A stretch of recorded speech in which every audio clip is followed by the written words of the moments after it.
দেশের জন্য যদি প্রয়োজন হয় তবে পিনাকি, ইলিয়াস, কনক একসঙ্গেই দেশে ফিরবেন বলে জানিয়েছেন অনলাইন অ্যাক্টিভিস্ট ও ইউটিউবার পিনাকি ভট্টাচার্য। বাংলাদেশের চলমান রাজনৈতিক সংকট ও অধ্যাপক ডক্টর মোহাম্মদ ইউনূসের পদত্যাগ ঘিরে বিতর্কের প্রেক্ষাপটে এই ঘোষণা দেন তারা।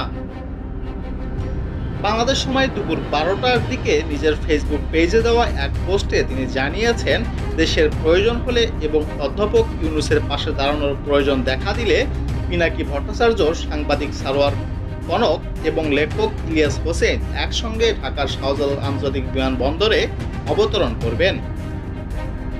একই বার্তা দিয়েছেন সাংবাদিক ইলিয়াস হোসাইনও।